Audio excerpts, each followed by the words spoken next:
Hi friends, welcome back to Neha food stories.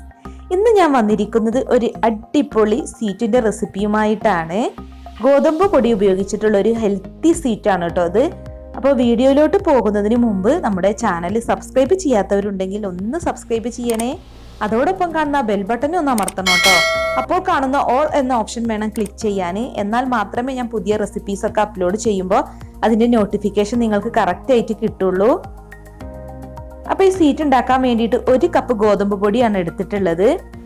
Pan നന്നായി ചൂടായതിനു ശേഷം ഇതിലോട്ട് ഗോതമ്പ് പൊടി ഇട്ട് കൊടുക്കാം.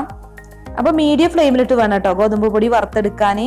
ഒരു 3 മിനിറ്റ് ഒക്കെ മതി ഇത് വറുത്തെടുക്കാന്. അപ്പൊ നല്ലൊരു സ്മെല്ല് വരും, അതുവരെ നമ്മളിതൊന്ന് വറുത്തെടുക്കണം. ഗോതമ്പ് പൊടി വറുത്തിട്ട് ഈ സ്വീറ്റ് ഉണ്ടാക്കിയാലുള്ളൂ കേട്ടോ നല്ല ടേസ്റ്റ് ഉണ്ടാവുക, അല്ലെങ്കിൽ നമുക്ക് അത്ര ടേസ്റ്റ് കിട്ടില്ല.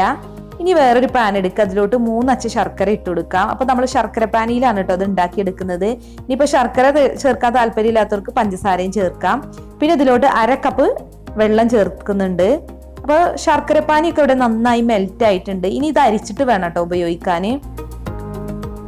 അപ്പൊ ഞാനിപ്പോ ഇത് അരിച്ചിട്ട് ഒരു പാനിലോട്ട് മാറ്റിയിട്ടുണ്ട്. ഇനി ഇതിലോട്ട് 1 ടീസ്പൂൺ ഏലക്കാപ്പൊടി ചേർക്കാം. ഇനിയിപ്പോ ഏലക്കാപ്പൊടി ഇല്ലാന്നുണ്ടെങ്കിൽ ഒരു ഏലക്ക ചതച്ചിട്ട് ചേർത്താലും മതി. അപ്പൊ ഏലക്കാപ്പൊടി ഇട്ടിട്ട് നന്നായിട്ടൊന്ന് മിക്സ് ചെയ്ത് കൊടുക്കുക. ഇനി ഇതിലോട്ട് 1/4 കപ്പ് നെയ്യ് ചേർക്കണം. അപ്പൊ നെയ്യിൽ ഇത് ഉണ്ടാക്കിയാലാണ് നല്ല ടേസ്റ്റ് ഉണ്ടാവുക. ഇനിയിപ്പൊ നെയ്യ് ചേർക്കാൻ പറ്റാത്തവർക്ക് വേണമെന്നുണ്ടെങ്കിൽ ഡാൽഡ ചേർക്കാം, അല്ലാന്നുണ്ടെങ്കിൽ സൺഫ്ലവർ ഓയിൽ ചേർത്താലും മതി കേട്ടോ. പക്ഷെ ഈ നെയ്യ് ചേർക്കുന്ന അത്ര ടേസ്റ്റ് കിട്ടില്ല. അല്ലെങ്കിൽ പിന്നെ പകുതി സൺഫ്ലവർ ഓയിലും പകുതി നെയ്യും അങ്ങനെ വേണമെങ്കിലും ചേർക്കാം കേട്ടോ. ഈ വറുത്ത് വെച്ചിട്ടുള്ള ഗോതമ്പ് പൊടി ഇതിലോട്ട് ഇട്ട് കൊടുക്കാം.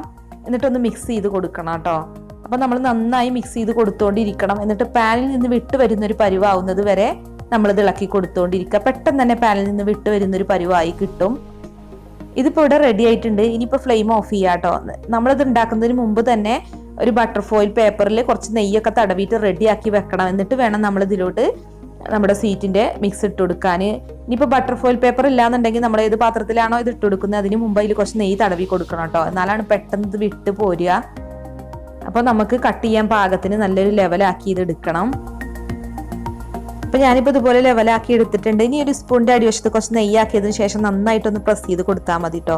അപ്പൊ നല്ല ഷേപ്പിൽ നമുക്ക് കിട്ടും.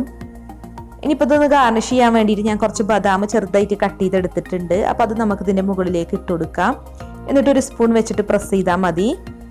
അപ്പൊ നിങ്ങൾക്ക് ഇഷ്ടമുള്ള ഡ്രൈ ഫ്രൂട്ട്സ് വെച്ച് ഗാർണിഷ് ചെയ്യാം കേട്ടോ. ഇനിയിപ്പോ ഗാർണിഷ് ചെയ്തിട്ടില്ലെങ്കിലും പ്രശ്നമൊന്നുമില്ല. അപ്പൊ ഇനി ഇതിന്റെ ചൂട് ജസ്റ്റ് ഒന്ന് മാറി കിട്ടിയാൽ നമുക്കിത് കട്ട് ചെയ്യാം കേട്ടോ. നന്നായിട്ട് തണുക്കാൻ വേണ്ടി നിൽക്കണ്ട, അപ്പൊ കട്ട് ചെയ്യാനായിട്ട് ബുദ്ധിമുട്ടാവും. അപ്പൊ ഇത് ജസ്റ്റ് 1 മിനിറ്റ് കഴിഞ്ഞിട്ടുണ്ട്. അതിനുശേഷമാണ് ഞാനിപ്പോ ഇത് കട്ട് ചെയ്തെടുക്കുന്നത്. അപ്പൊ നമുക്ക് ആദ്യം തന്നെ ഈ സിൽവർ ഫോയിൽ പേപ്പറിൽ നിന്ന് മാറ്റാം. ഇനിയിപ്പോ മാറ്റാതെ വേണമെങ്കിൽ അങ്ങനെയും കട്ട് ചെയ്യാം കേട്ടോ.